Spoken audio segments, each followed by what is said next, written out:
Hey there, I'm srcmake, and welcome to the video on the interview question n queens, which also happens to be a Leetcode Hard problem, and it really is a difficult problem. So to solve this, we are going to need to use the algorithm technique backtracking, and if this is your first time hearing about backtracking, you are going to want to pause this video and go through this other tutorial we did that goes over backtracking extensively, and it also solves another Leetcode problem, which is the boggle problem. And you can see we've got a blog post here and a video. There'll be links to all this below if you need to get to this, and I really recommend going there if that is your first time hearing about backtracking. But basically, at a high level, what backtracking is it's a technique that when you use recursion or DFS, you're passing some variable around, and the technique is basically you want to edit that variable, you want to make recursive calls, and then you want to undo the edit that you had previously done. And this sort of works because this variable is being passed around as shared state, and it's a little bit more efficient on time and memory because it is like this shared variable. And we go through an analogy and do like really great work on it in this blog post. So you should really go through this tutorial if it's your first time. And it works on a much easier problem, so it's just better to do that before doing the hard problem. But in this video, what we're going to be doing is we're going to go over the problem statement for n queens. We're going to go through this diagram really quickly to understand what a valid chessboard would look like. We are going to go through the solution, so we're going to go through the algorithm for that, and I drew out this diagram right here that we are going to go through to make sure that the algorithm makes sense to us and we can visualize it properly. Then we are going to go through some really quick optimizations. So these are just speed ups to make our code run a little bit more efficiently, but you don't need to know it to understand the base algorithm. So we just kind of keep it a little bit separately. And then we've got some C++ code written out here that we are going to go through that solves the problem. If C++ is not your favorite language, don't worry about it. We're going to go over this at a very high level. And the important part about this code actually isn't even the algorithm, because we're going to go over the algorithm and you're going to be able to implement it yourself. The important thing is the way we structured this code. So I took the opportunity to write this code out in a really object-oriented fashion where you try to separate things into variables that belong to the class and functions that belong to the class, or methods, whatever you want to call it. And it's really well architected code, and n queens is the kind of problem where you have to write a lot of code. You can't get around it. And so if you can organize it into this really readable state, then an interviewer or whoever's looking at your code is going to be more impressed, because it really shows that you can write maintainable code that's good for long term and is easy to read and understand, as opposed to normal interview questions where you're just banging out whatever code that you can just to solve the algorithm in like one or two functions. This does like a much better job. So we want to see how this is structured just to see what good code looks like, kind of. So that's what this video is going to be about. If you need to, and then we're going to run the code in Leetcode to make sure that it works properly, by the way. So that's what this video is going to be about. If you need to get to this web page or this other one for the backtracking, then there will be links below this video. And while you're down there, hit the subscribe button to this YouTube channel. Thanks. So the n queens problem using backtracking. This is really interesting. We kind of already went over the introduction, so I'm going to jump right into the problem statement. The problem is, given a number n, return all valid n by n chessboards that have n queens placed on them such that no queens are attacking each other. What that basically means is this is going to be a valid chessboard right here. If n was 4, you can see that this chessboard is 4 by 4, 4 columns by 4 rows. And we've got 4 queens placed here. You can see one right here in blue, one right here in red, one right here in orange, and one right here in yellow. And so you can see that if you place a queen on the chessboard, they attack certain spots. You know, it's valid chess rules, so up, down, left, right, and each one of the diagonals, the queen's going to be attacking each cell in each direction until you like reach the end of the chessboard. And so these queens are placed in such a way, like this queen is attacking all of these cells, but no queen is attacking like her cell, right? And so you have to place n queens, which in this case is 4, and so you just place the queens in a way that they're not attacking each other. And that's kind of what it looked like if you visualize where the queens are attacking and where you can place them. And that's going to help us out when we go through our solution, which is right now. So the solution to this, if you try to think about it and actually code it, it's actually really difficult the first time. But once we go through it, it'll make so much sense. So what we want to do is we want to create an n by n chessboard, obviously, and we want to continuously try to place queens on it And if the board ever ends up with n queens, then we know it's a valid solution, so we add that board to our solution set. But the trick about this, to be a little bit more efficient, is we want to be smart about where we place the queens. Specifically, after we place a queen, we don't want to place another queen on a spot that's already being attacked. If we go back to like this chessboard right here, we know that this position is already being attacked, and so we wouldn't want to even try to place a queen there because it wouldn't be valid. So we always kind of want to keep in mind what the valid state would look like, or where it would be valid to place another queen. That leads us to the optimal solution.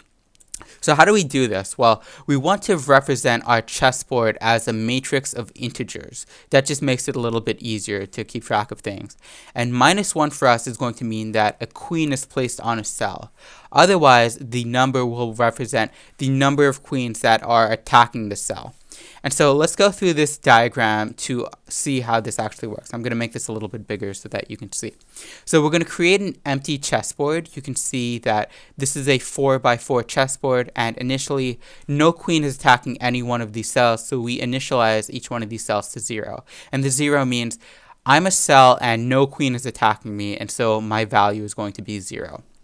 And so we try to place a queen on some cell. Say we place it on 0, 0. So we place the queen, which means we mark this value to be -1. But now this queen is attacking a bunch of other cells. And so we need to update the board for the cells that are being attacked. And so that's what this board right here looks like. So we've got the queen -1 right here. And now all of these cells are they're being attacked by this queen. And so their value increments by 1 because they are being attacked by one queen. And so we think about this and we're like, okay, let's try to place another queen. Well, it wouldn't make sense to place a queen right here, because those cells are being attacked and it wouldn't be a valid board. So we go to the next valid cell that we could place a queen, which is going to be the 0 right here, because this cell is 0, so it's not being attacked by any queen. And so we place a queen there by marking that cell as -1, but now we have to update the board again because now this new queen is attacking a bunch of other cells. And so the board is going to look like this. And so the interesting takeaway here is that some cells are now being attacked by more than one queen. You can see these cells up here, this cell right here is being attacked from a queen by this queen's right and this queen's up. And so its value is going to be 2 because it's being attacked by 2 queens. And some cells are still going to be only 1 because they're only being attacked by one queen. You can see this cell right here is only being attacked from this direction. This other queen has no bearing on it.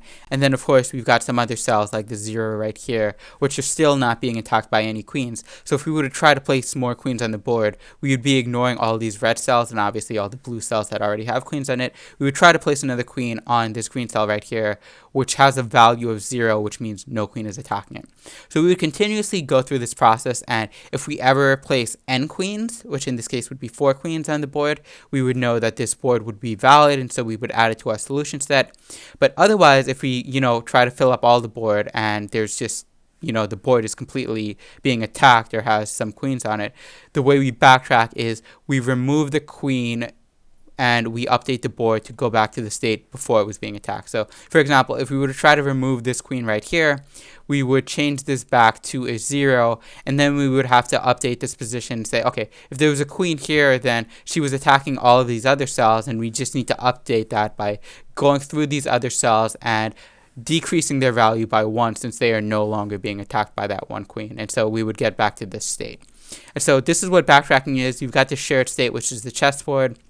You are editing the board by placing a queen and updating the cells by incrementing them by 1 if they're being attacked. You do your recursive calls by trying to place another queen, and then you backtrack by removing that queen, undoing the cells that she was attacking, and then you try to place another queen on some other spot. That's what backtracking is. So that's basically what our algorithm is going to be, and we're going to see that in the code. And here's some quick optimizations that we're going to take advantage of specifically for this problem to get us to a better time complexity. So a couple of things we can keep in mind is that every row needs to have exactly one queen. That's just something you need to keep track of in the solution. So for example, you can think about this in 2 ways. Every single row needs a queen in it. And the other thing to think about is every single row can only have one queen in it. So a queen is already attacking a row, so there would never be a case where you could place another queen on that row. So you should always move on to the next row after you place that initial queen on the row. So keep that in mind. And the other thing we'll keep in mind is after placing a queen on a tile and trying all possibilities for the rest of the board, you never need to try to place a queen on that tile again. And so if we look at our diagram right here, if we place this queen and try all possibilities for the rest of the board, then we should never go back and try to place a queen here because we already had considered all possibilities of a queen being on this board. And so that's just like some don't repeat yourself kind of thing, which is really nice to keep in mind. So that is the algorithm, and those are the optimizations we need to keep in mind. Now we're going to go through the C++ code. As I said, if C++ isn't your language, don't worry about it. I'm going to make this a little bigger just so it's nicer. But as I said before, I structured this in a class architected way so it can look a little object-oriented and it's easy to understand. And so that's a little bit different than traditional functions when you solve these interview questions. So let's go through what the class is going to look like. We've got this first function right here called solve n queens. You can see that is what Leetcode is going to be calling, and it's going to be passing us in that n.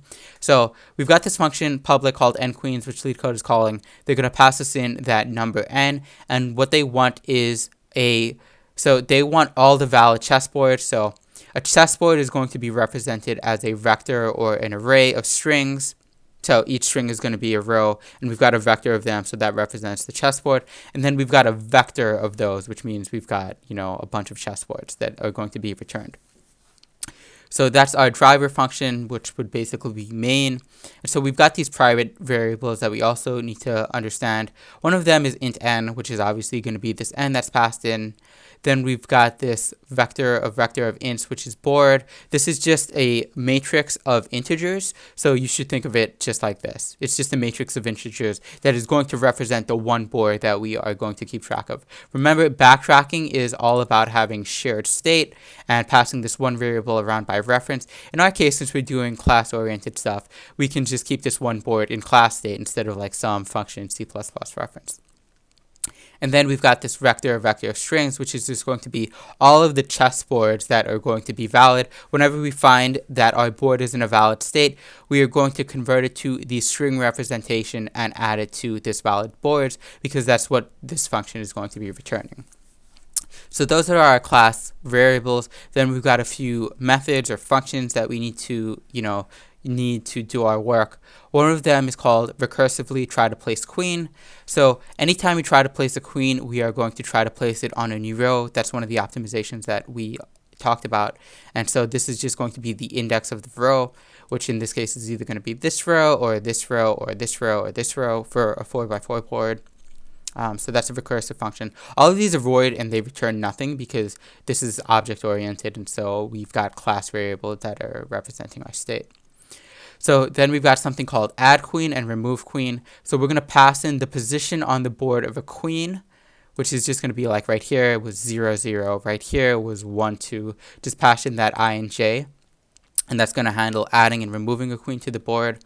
And then we've got this thing called update board that takes in a position and a value. So remember in our diagram, whenever we added like this queen right here, we had to update the positions that she was attacking. Or whenever we would if we would try to backtrack and remove this queen right here and try to get back to this state, we would have to update the board by minusing 1 from each one of the values that this queen was attacking because she was no longer attacking them. That's what this update board method does. You pass in the position of where the queen was, and then you're going to pass in the value. And we're going to see how that works because we're going to be calling this update board every time we add queen or remove queen, and we'll look at that. And then finally, we've got this add valid board. So as I said, anytime this board is in a valid state, then we just want to convert it to the string representation and add it to the valid board set so that we can return it later on from the public function. That is how we are structuring our methods. So now we have to fill these methods in, and this is the solve n queens public function where Leetcode is going to pass us in this n. What we do is we declare and we set our private variable n equal to that value. We change our board to be that size of n to be a little bit more efficient. So it's going to be an n by n board of integers, a matrix, and we just initialize it to all zeros to start out because no queens are going to be attacking any one of those cells. Then we recursively try to place our queens. We call that recursive function. Which row do we start out with? Well, we try to start out on row 0. So we try to start placing on row 0. And this is going to do some magic to fill up the valid boards return, variable. And then that's what we're going to be returning from this function, which is nice and easy to read, right? This is why I took a lot of time iteratively going through this code, optimizing it, and making it look nice. So if this looks nice, it's because it takes a little bit of time and practice. So recursively try to place queen, we're getting passed in that row. If we go out of bounds, like if we try to go to like a index 4 right here, then we stop. But otherwise, what we want to do is for this row, we want to go through each cell or each column, which is just going to be from 0 to n. And if it's possible to try to place a queen on this tile, which means that the board of ij is equal to 0, which means no queen is attacking the cell, so it's valid to place a queen here, then we're going to call the add queen method. And then if this was the last row, then that means that it worked. We were able to place n queens. So we would add this board as a valid board to our solution set. Otherwise, it wasn't the last row, and what we need to do is we need to try to recursively place another queen on the next row. So that's just the next row, this row plus 1. Just try to place a queen on the next row. And then the backtracking part is, once we do this, we want to remove that queen so that we can move on to the next cell in this row and try to work with that if we were to place a queen on that cell, if that would also lead to a valid solution. So that's sort of what the backtracking is. That's actually all our recursive function does. So we need to look at add queen and remove queen. Add queen is going to update the cell that was passed in to be that -1. And then we call update board at this position, and then we increment the value for 1. So that's like when we go right here and we say, okay, we just placed the queen on cell 0, 0, and now at 0, 0, we want to go up, down, left, right, and each diagonal, and we want to update each cell to have that value +1 because a new queen is attacking each one of these cells, so their value needs to increment by 1. And then remove queen is going to do the opposite of that. So remove queen will say, okay, if we were going to remove a queen from this spot, then we would have to change the value back to 0 because there's no queen on it. And then now that we remove that queen, the cells that she was attacking is no longer being attacked. So we have to decrease the value by 1. So we would call update board and we would just -1 from each one of those cells. So update board is what we just talked about. It's going to go in each direction, up, down, left, right. And then in each diagonal, up left, up right, down left, down right, and it just increments that cell by the value that's getting passed in, which is going to be, if a queen is attacking it, that cell's value is going to increase by 1. If the queen is not attacking it because the queen got removed, well, now this cell has a little less pressure on it, and so you decrease the value by 1, but plus equaling a -1. It's a nice little trick. So that will handle updating our board, and then we've got this final add valid board thing. It's just mostly C++ syntax, so I'm not going to go over it. But we create a new board that is going to be a vector of strings. We initialize it to all periods, which is what Leetcode wants. And then anytime we see a queen on our current board, which is part of the shared state, we update that board, the new board that we're creating as a string, to be a queue. And then we add that board that we just created to our valid boards. And that's going to fill up valid boards so that we can return it properly right here. So the code looks really easy, and translating it to your own language is another challenge itself. Or if you even want to write this out yourself, that would be really cool. But I'm going to copy and paste this into Leetcode. And I'm going to click run code right here. You can't really see it, but I hit run code to make sure that it compiles properly. Come on. Great. So I'm going to hit the submit button right here that I'm kind of blocking, like right here. You can see I tried this already. You can see doing this, we get 8 milliseconds, which is a really great time considering that I wrote this code to be really readable. And there are actually some optimizations you can perform on this code. You can see that I experimented and I even got it down to 4 milliseconds, which is a obviously much better time, but you have to change the code to make it optimal like that. And I didn't want to change the code. I wanted it to be really readable for this video. So that is basically the n queens problem. Once again, to reiterate, it is solved using backtracking, and it just has like a bunch of these functions that we made really nice because we made it in an object-oriented way. And that's the n-queens problem. So if you like this video, please subscribe to this YouTube channel, like this video, leave a comment if there's something else you want to see. If you solve this in another way, feel free to write your code down in the comments below. And if there's something you want to see, obviously leave a comment. So I'm srcmake. Thanks for watching. I hope this was helpful. If it really was, let me know, because I'll try to make more of these videos. Thanks.